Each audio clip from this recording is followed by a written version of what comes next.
Hello, everyone. Welcome to CXO Spice.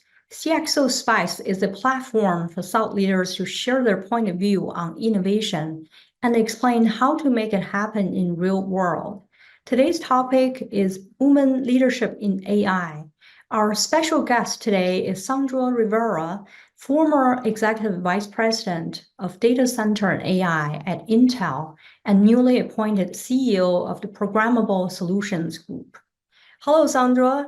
It has been a while since we first met at Intel Innovation. It's such a pleasure to begin the new year with you. Hello, Helen. Thank you so much for having me here, and Happy New Year. It's Yeah, Happy New Year to you. So let's begin with have you share your journey and the pivotal roles you've played during your tenure at Intel. What really inspired you to take on the role of CEO of Programmable Solutions Group, especially considering the significance of women leadership in tech? Well, maybe I'll start with my career journey, which was very much started out in more traditional engineering roles. I've been in tech my whole career, but I gravitated towards customer-facing roles with increasing leadership opportunities, mostly at startups, including two of my own startups, and then joined Intel when Intel acquired one of the startups where I had spent a number of my formative years, let's call it. But I've been at Intel really over 23 years now, and I've had the opportunity to build businesses, to grow businesses, and then most recently to lead the turnaround of one of our biggest businesses here at Intel. And with the stabilization of the data center and AI business, for which I've been responsible the last 2.5 years, and the opportunity presented itself to frankly go back to my entrepreneurial roots and do something smaller, but very, very focused. It just felt like the right next challenge. So I'm delighted to, effective 3 days ago, I guess this is day 4 technically, but effective January 1, I am now the CEO of what was the Altera business, which is an FPGA business that Intel had acquired in 2015, which we are now going to be spinning out. Well, congratulations. Your journey and evolution within Intel are truly remarkable, right? And showcasing your varied roles and impactful contributions. So building on your trajectory from the chief people officer to now leading the Programmable Solutions Group, what do you consider as the most significant achievements or milestones?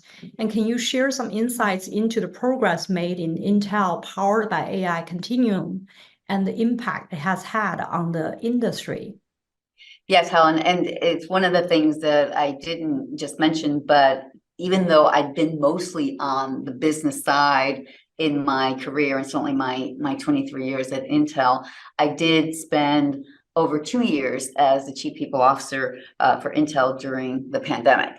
And of course, I'm very, very proud of having protected our employees, delivered for our customers, and kept our fabs, our factories, we're a semiconductor manufacturing company at Intel, kept them going that entire time. But it was not an obvious decision to move into that role. However, the previous CEO had asked me to partner with him in driving not just the business transformation, but of course the cultural evolution, because you can't really build a great business if you don't build a great leadership team and culture. And so I did that for a couple of years, and I'm very proud of having led the organization through that very precarious and anxiety-ridden time during the pandemic. But when I look at the trajectory of my broader career at Intel, I did start out most of that time building and growing the networking business, and it was such a rewarding experience because we had not imagined that the networking stack is something that could run on a general purpose CPU.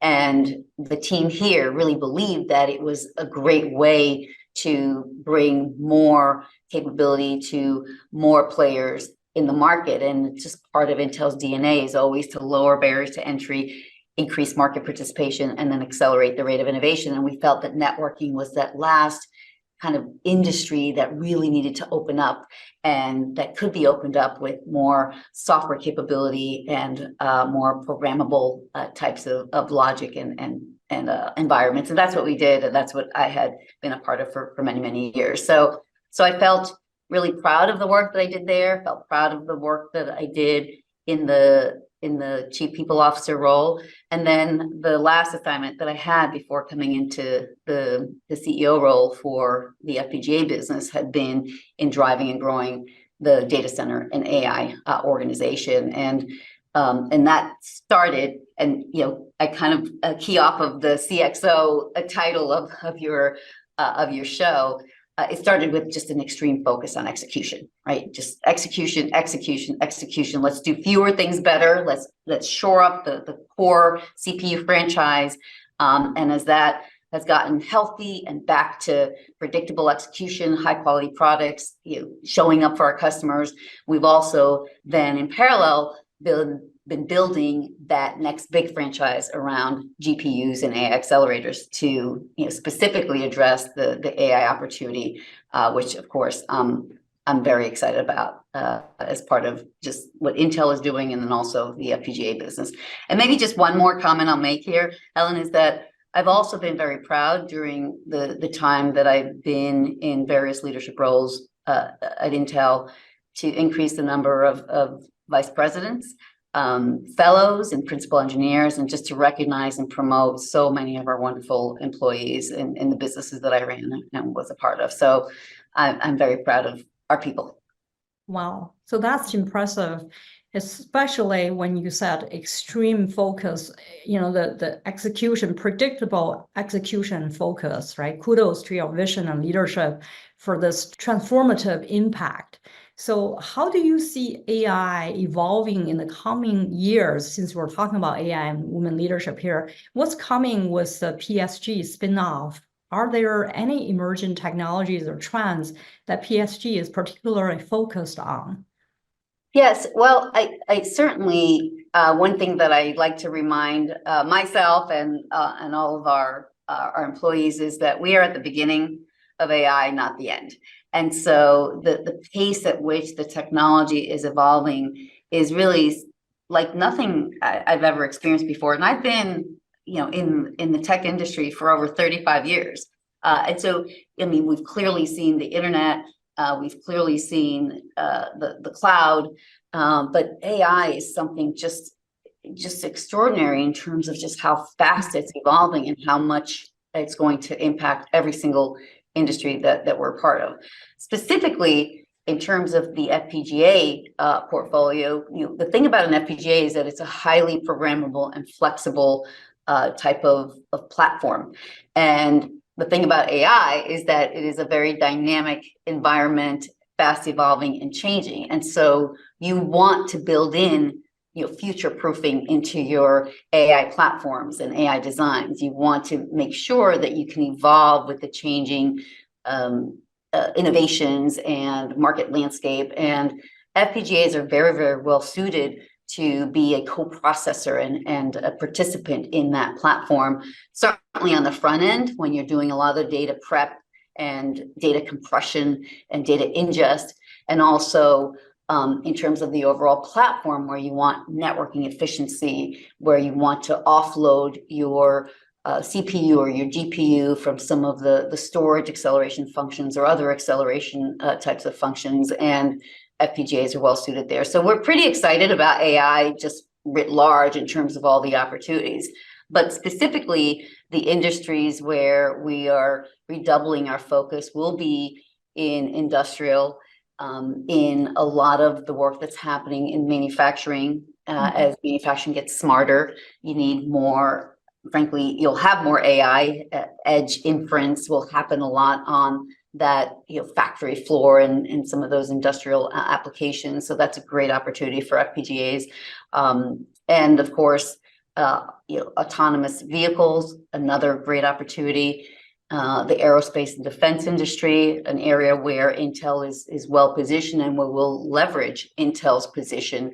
Of course, everything that we know about the CHIPS Act and a lot of that public-private partnership that will happen there, we'll leverage. And we're quite excited about all the opportunities that certainly Intel will have to bring innovation to the market and to lower barriers to entry and to get really AI everywhere.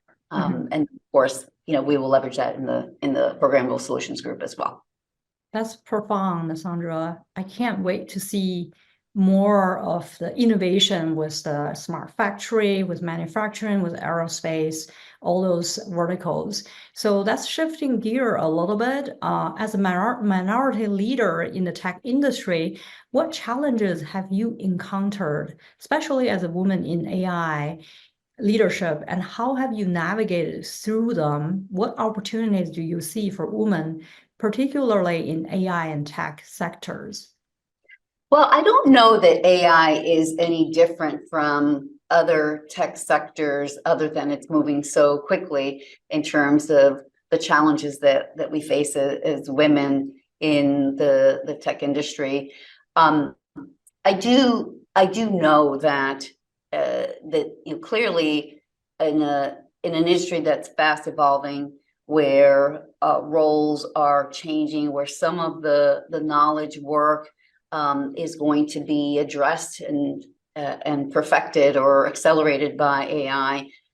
We have to be looking out for what are those opportunities for us to embrace the technology and then be more effective, more efficient, more productive in our day-to-day work. And that's a universal problem. It's not really a gender-based issue, but women in tech in general, we are just always have been in the minority in the room. That is changing. It's changing slowly, but it is getting better.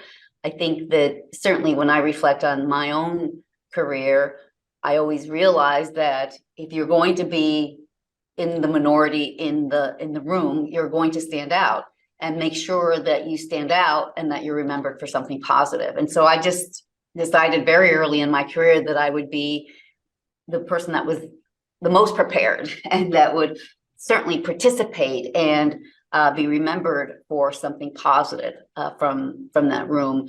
And I think that this is no different in AI or just again in the tech industry in general, that we still tend to be the minority. We still will be remembered. Let's be remembered for something good.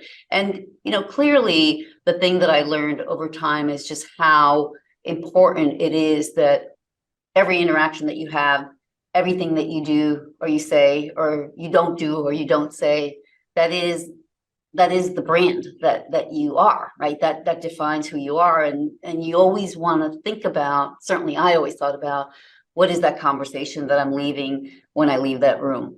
What will people say when you're not in the room? And one of the things that I always say to women, but all the leaders that I coach, is that most of the important decisions about your career are going to be made when you're not in the room.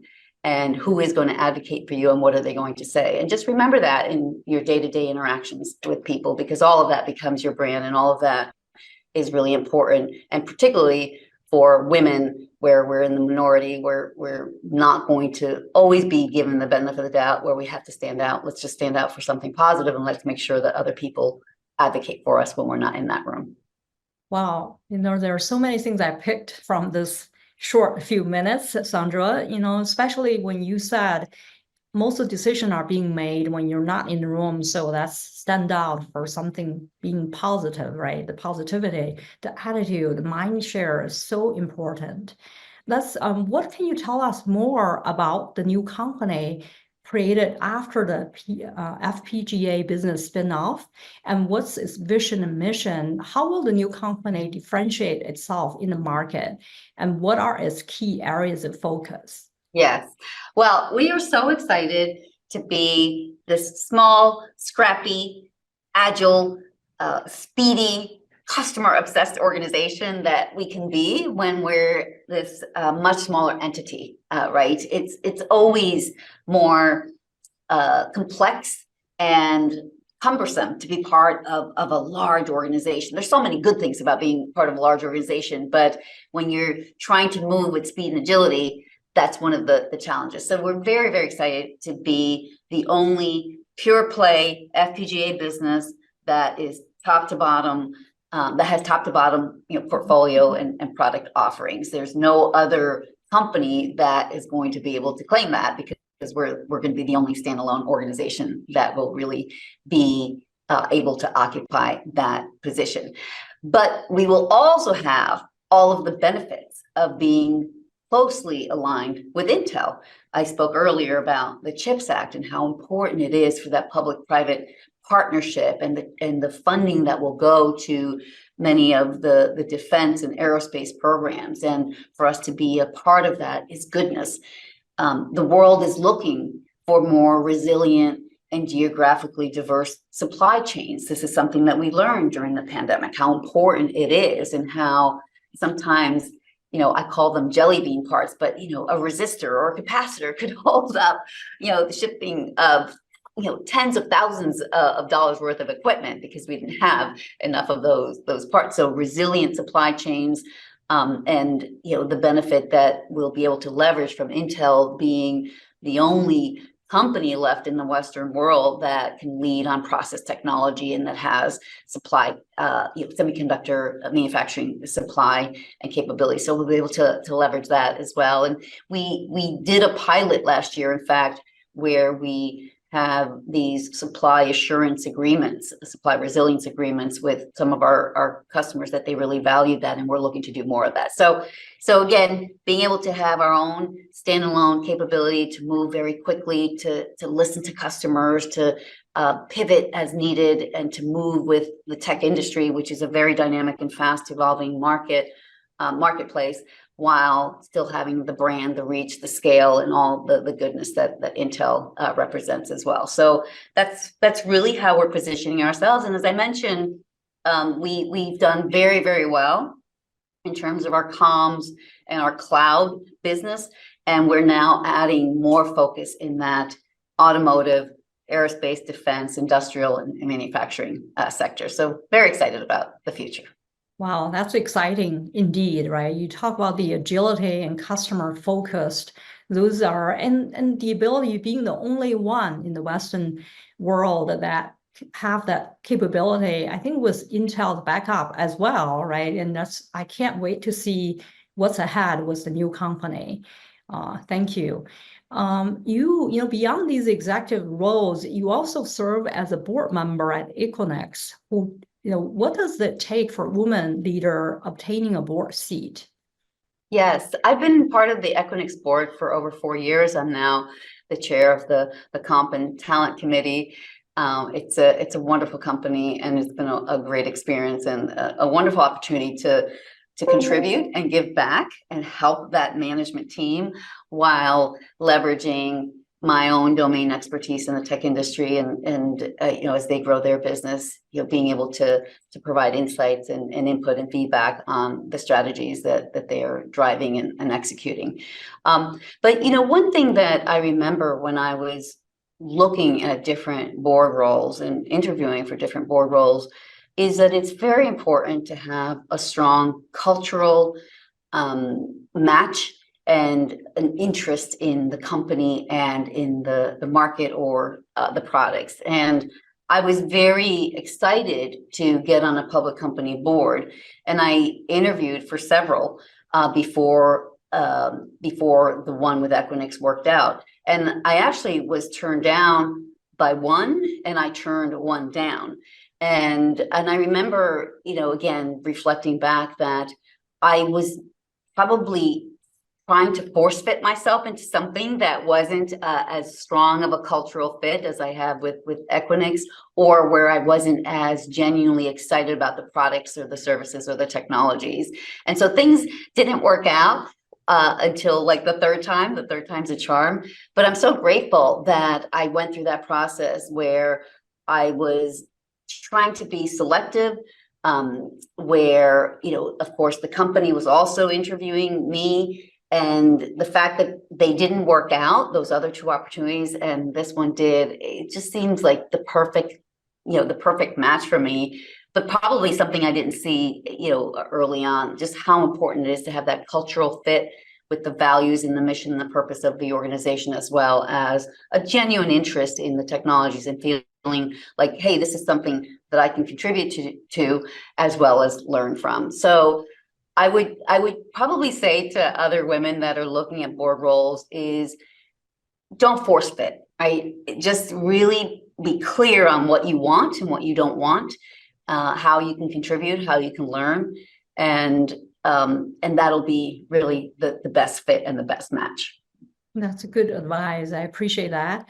And also network activation is equally important from getting a board seat perspective based on my personal experience. Yes, well, I think you have to be declarative about the fact that you want to be on a public company board, and you have to get that word out to your network of colleagues and professional contacts, as well as, of course, all the placement agencies and the headhunters and the consulting firms that do a lot of that work. If nobody knows that you're interested in that, then you're not going to be considered. And typically what happens, particularly if you work in a large company, or if you're at a pretty senior level, you really don't have time to do more than one. I mean, I see some women or some other leaders, but women juggling more than one. I think that's hard to do. Not impossible, but it's impossible for me. But the point is that you will get a lot of incoming requests, and if you know other women, because they've been declarative and they let you know that they are interested in that type of work, then you can send those leads to the right place. And so, to your point, Helen, it is very important to activate your network. Yeah, make total sense for me. So Sandra, your pivotal role in shaping the new company as a CEO and as a board member showcase the diverse scope of your engagement within the tech industry. Building on this expansive perspective, what tech trends are you most excited about? Well, you can't help but being the most excited about AI, because it is so transformative, and yet it is a technology, Helen, that's been around for well over 50 years. And actually, Pat, our Intel CEO, Pat Gelsinger, talks about how, hey, AI has been around for 50 years, and what happened for the first 40? Not much, right? But what's happened in the last 10? Quite a bit. And certainly in the last year, just mind-boggling speed of innovation and evolution. So we really are just at the beginning of being able to dive into all that this technology is going to mean and how it's going to impact every aspect of our lives. And I am super excited about it, because I do think that it is a technology that is so powerful, so transformative. It will increase productivity, it will increase efficiency, and there's so much good that can come out of it. But I am balanced to also know that, like with everything else, with great power comes great responsibility. And we want to make sure that we don't fall into perhaps some of the unintended consequences that happened with social media. Right, that we didn't get out in front of it quickly enough to understand just how powerful that amplification engine would be, and particularly now with AI being so good at things like deep fakes and that amplification engine, and being able to discern truth from misinformation or disinformation. I do think it's important that, again, in strong partnership with governments, that public-private partnership, that we establish guidelines and regulations and ways to protect people and privacy and IP. And so, again, I'm very optimistic and very excited about AI, but realistic about the fact that we need some constraints, some guidelines, some principles by which we're going to introduce this technology to the world. Yeah, I could not agree with you more on that point, Sandra. Thank you for pointing out. So your insights into the industry's dynamic has been so invaluable. Before we conclude, is there a topic or question you were anticipating discussing today, but we haven't covered yet? Well, I think that if we sort of zoom out, I think a lot about purpose and mission and vision, and we're going to work through that as a leadership team now in the new programmable solutions, organization, and come to that, to come to a point of view and be declarative about that for our own company. But when I think about Intel's role in the world, Intel has an important and unique role to play. And I think a lot about the mission and purpose of Intel, which is to create world-changing technology that positively impacts, every person on the planet. And I believe that to be true, that again, back to Intel is the only company left in the Western world that can lead on process technology, and process technology is what's required for semiconductor manufacturing leadership, and semiconductors power every aspect of our existence. And so that combination of Intel's unique capability on the process technology side, the evolution and the dynamic nature of AI, and being just at the beginning of that entire technology trajectory, and the opportunity to participate in our own small way with our programmable solutions group and the FPGAs, and how they can again provide that flexibility to so much of how that AI is going to evolve. I'm very excited. I don't think there's been a better time to be in tech, and there certainly hasn't been a better time to be a woman in tech. And no matter how tough it still is, I will say that it's not as hard as it was when I started out over 35 years ago. And so there's reasons to be optimistic. So for all the women leaders that are listening, and the men that are always the allies and the supporters as well, we have a lot of reasons to be optimistic about the future. Yeah, I echo what you just said. It's not as hard as it was 30 years ago, for sure. And thank you for this engaging and insightful conversation, Sandra. Now, let me summarize the key takeaways from our conversation. The first is about your leadership journey and inspiration. Your transition from various roles within Intel until to becoming the CEO of Programmable Solution Group demonstrates your dynamic career trajectory, your motivation to embrace this leadership role, especially considering the significance of women in tech, emphasizes your commitment to paving the way for more diverse leadership in the industry. Obviously, also Intel's commitment for diverse leadership in the industry. Second is the AI achievement and impact at Intel. Under your leadership, Intel has achieved significant milestones in the AI continuum, illustrating tangible impacts and achievements. Your insights illuminate the transformative effects of AI and women leadership in the, on the tech landscape. Number 3 is the future direction of PSG spin-off. I'm very proud of your appointment, so congratulations. You talk about the focus on being agile, being customer focused, all those resonate. I can't wait to see what's ahead with the new company. And number 4, lastly, is the challenge and opportunities for women in tech. You shared insights into overcoming hurdles as a minority leader and as a woman in AI leadership. And AI is not different from any other technologies. So I really appreciate what you shared about being a woman. We should stand up for positivity. A lot of decisions are made in the room when we're not there. So we need to think about what we want to leave behind when we're not in the room. Thank you, Sandra, for an enlightening discussion today on the impactful intersection of women leadership and tech. Your journey and insights resonate, highlighting the importance of diversity in shaping the future. To all our listeners, thank you for tuning in today. Stay hungry, stay bold, and stay grateful.